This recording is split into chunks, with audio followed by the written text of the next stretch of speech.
औज़ु बिल्लाहि मिनश्शैतानिर्रजीम बिस्मिल्लाहिर्रहमानिर्रहीम। आज हम सिकंदरिया मीनार के बारे में हिस्सा 2 बयान करेंगे। तो सबसे पहले हम जनरल नॉलेज के मतलब छोटे छोटे क्वेश्चन और आंसर बयान करेंगे। लाइट हाउस के इस आईने को कैसे तशबीह दी गई? आंसर, लाइट हाउस के इस आईने को जलते हुए शीशे से तशबीह दी गई। क्वेश्चन,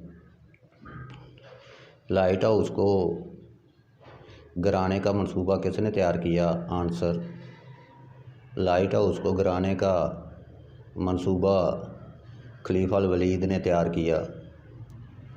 क्वेश्चन, लाइट हाउस कितने अरसा तक बहरी जहाज़ों की रहनुमाई करता रहा? आंसर, लाइट हाउस 900 साल तक बहरी जहाज़ों की रहनुमाई करता रहा। क्वेश्चन, लाइट हाउस के बाकी हिस्से कब रेज़ा रेज़ा हुए? आंसर, 1375 में शहर सिकंदरिया में एक ज़लज़ला आया, जिसके बायस लाइट हाउस के बाकी हिस्से रेज़ा रेज़ा हो गए और अब उनके इस जगह पर संगे मरमर के चंद टुकड़े ही बाकी हैं। तो अब हम इसकी तफसील बयान करते हैं। हिस्सा 2।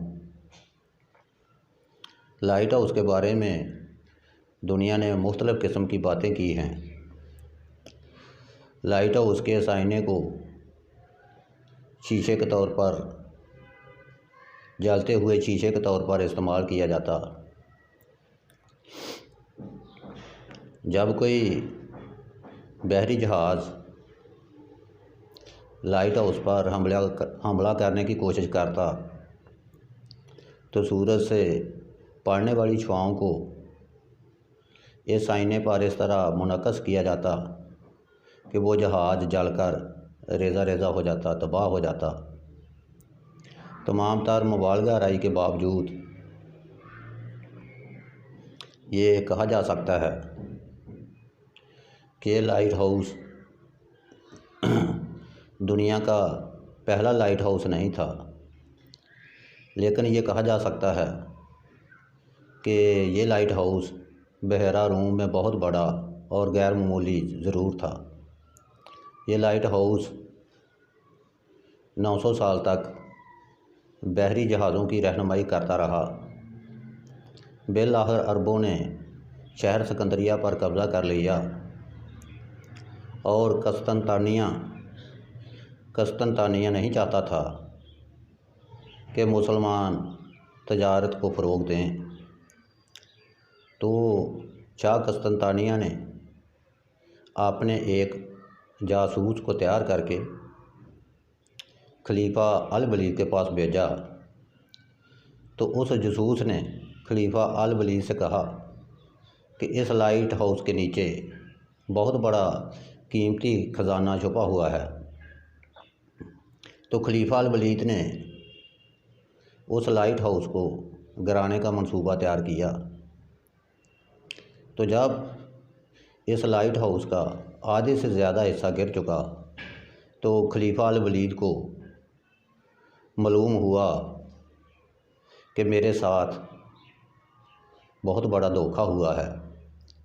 लेकिन उस वक़्त इस लाइट हाउस के जो इम्पॉर्टेंट हिस्से थे, अहम तरीन हिस्से, यानी वो आईना और वो तबाक जिसमें आग जलाई जाती और वो शीशा जिससे रोशनी की किरणें बाहर निकलती और समुंदर में 40 किलोमीटर से लेकर 56 किलोमीटर तक फैल जाती, वो सब हिस्से गिरकर तबाह हो चुके थे।